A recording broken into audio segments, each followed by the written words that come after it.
you hit the nail on the head. Hey, come in and ask my employees. If they didn't want to work here, they'd go somewhere else.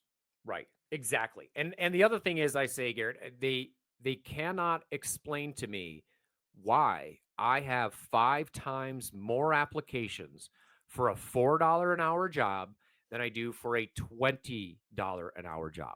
They do not understand how the meritocracy works. They just can't get over the idea of this subsidization, this subsidizing restaurant wages idea that we've all participated in for nearly our entire lives, except in a couple of states.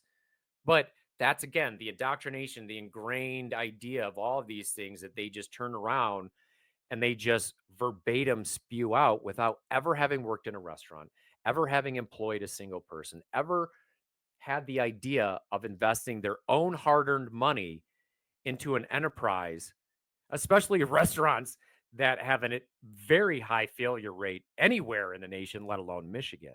They just don't understand the hoops that are jumped through. And then they just automatically think we're all millionaires and billionaires. Yep.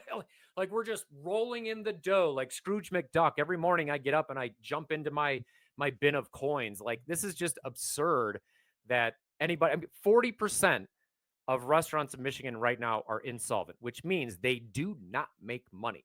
So if you've got a restaurant that's not making money, what are you doing? You're Yeah. borrowing money. Yep. So it's this vicious, endless cycle. Now you put on top all these regulations, the cage-free laws, the wage laws, the paid sick, all this stuff. And it's a really tough environment to work in. And I cannot believe that we've opened a new restaurant given all of this nonsense. But Garrett, it's only because of standing up for principles and people like you that keep coming back to give us their business because we took a principled stance and because I reply the way that I do on reviews and because I do have a big mouth and I'm not afraid to say what I'm thinking and all these other things. And some of that may be lost and some of that may be trickle down effect from, politics at the federal level where you have somebody like Donald Trump who entered the scene years ago saying kind of whatever he wanted. Now, I'm not exactly trying to compare myself to Donald Trump. That's just insane.